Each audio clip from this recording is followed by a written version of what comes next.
So before we get in this video, if you guys want to check out my link tree, you can check out my filmography, my short films. You can also log them on Letterboxd. Also, my feature film Pesadilla is officially available on Amazon digitally, but it'll be coming out on physical media release December. And hit that like and subscribe button. It would mean a lot to me. Thank you guys so much for all the support so far. It's almost kind of strange that I'm even talking about Gladiator II because this is a film that I've heard people talk about for a while. We're getting a Gladiator II. What are the updates on Gladiator II? To the point to where I thought it was just going to be one of those films that people talked about, and it never happened. And Ridley Scott, which I'm going to talk about Ridley Scott here in a second, but we got Gladiator II. It's out there. You can watch it now.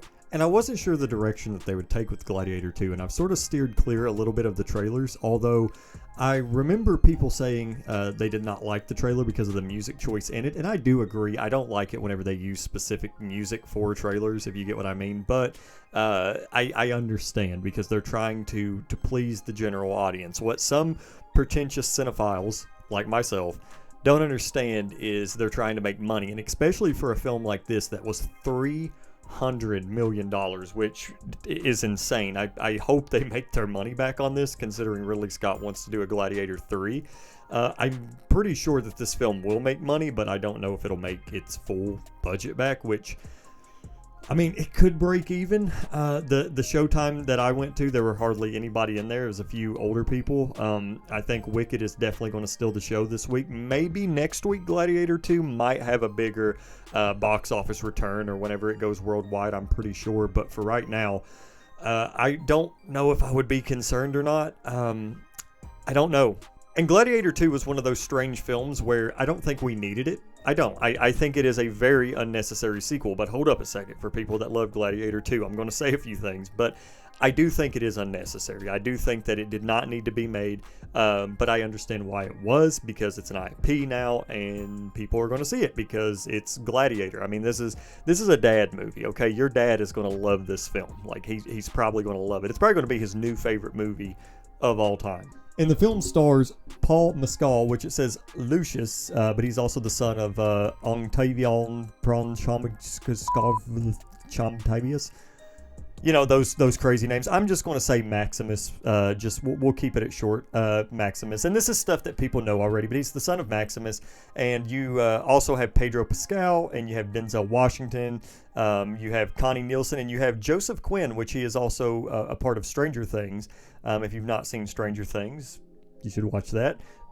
Two completely different pieces of media, though, I mean, I guess. But overall, I thought the cast did a great job. I saw a few people say that Paul Mescal was not really that believable in terms of being a gladiator. He didn't really have that grit and that roughness that someone like Russell Crowe had for the first film, but I think he did just fine. I actually enjoyed him. I thought he was great on the screen.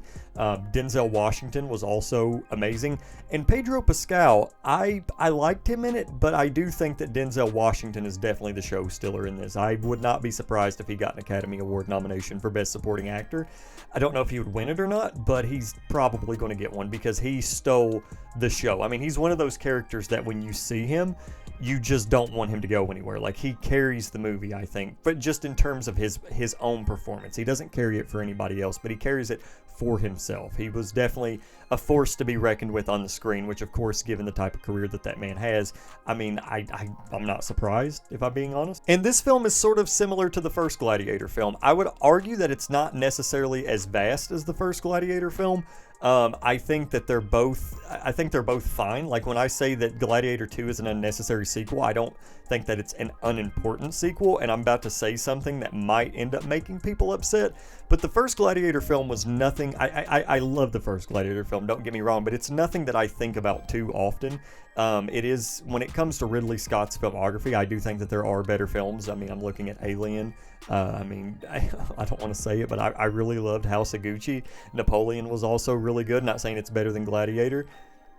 But Ridley Scott has a crazy filmography. I mean, Black Hawk Down, Thelma and Louise, Blade Runner. Did I already say Blade Runner? I don't know if I did or not. But then also The Duelist. I mean, the dude has a lot of films. I can go on and on and on.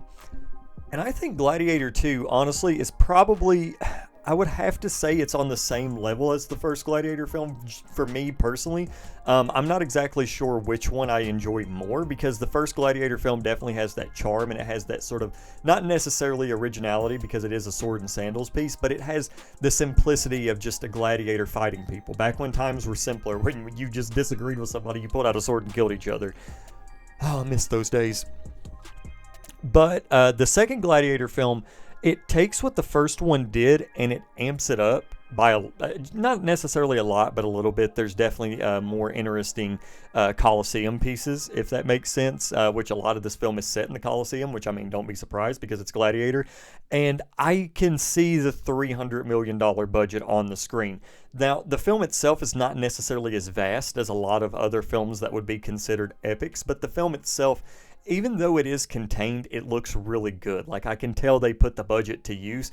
It doesn't even look like there's really any CGI whatsoever. I mean, there's a scene with the monkeys that looks kind of off, but somebody brought up a really good point. Why would you make the monkeys look like real monkeys? Because if you have somebody just taking out monkeys, it would be kind of depressing.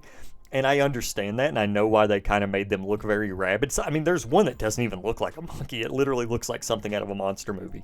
Which leads me to Ridley Scott. Now, Ridley Scott has been getting a lot of hate, and I don't understand why, because I think Ridley Scott is great. I'm sorry, but if I will die on that hill. If people think Ridley Scott is overrated and not a great director, I'm sorry, but I just completely disagree. I'm sorry. No.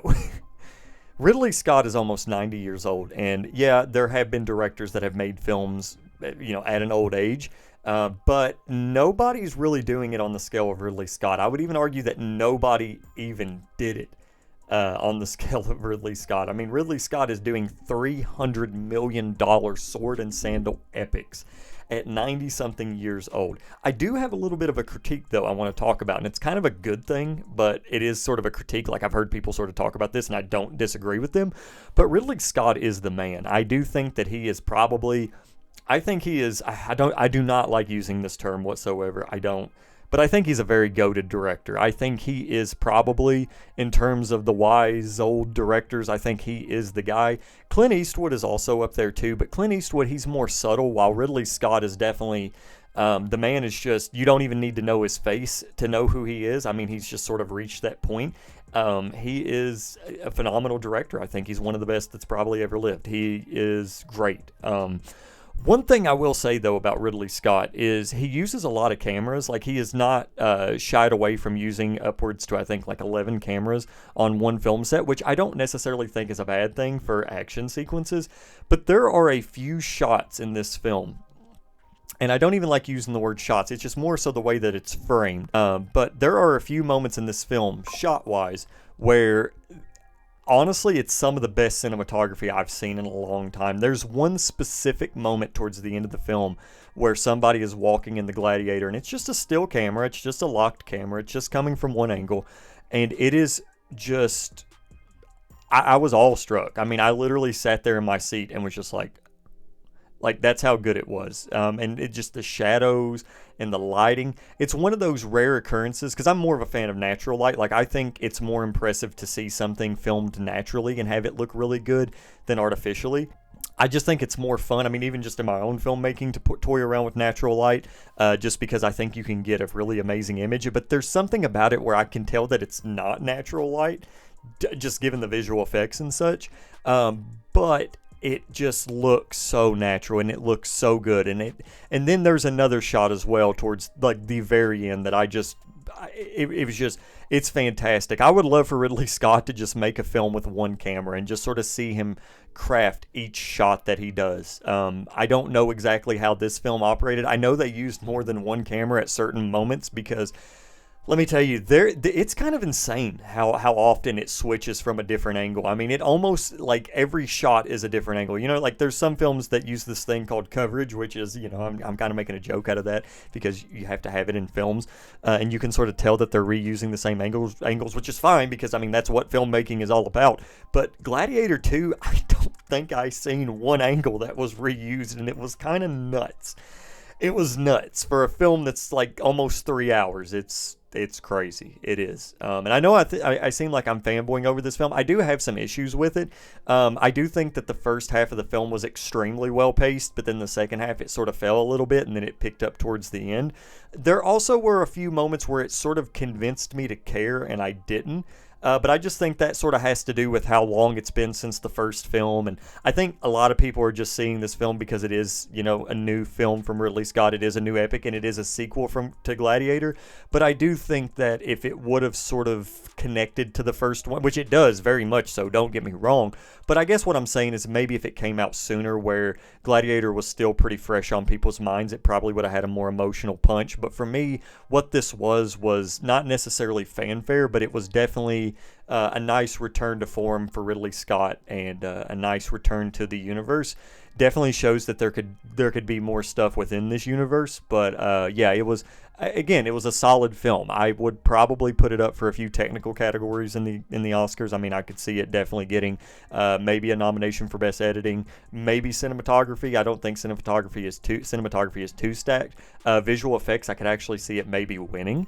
That would be, I could see that. And then, of course, wardrobes. Best score, possibly. I mean, that could be in the cards. Don't think Ridley Scott is going to get nominated for Best Director, although maybe he should. I'm not exactly sure. And when it comes to performances, I think Denzel Washington is kind of a lock for Best Supporting Actor.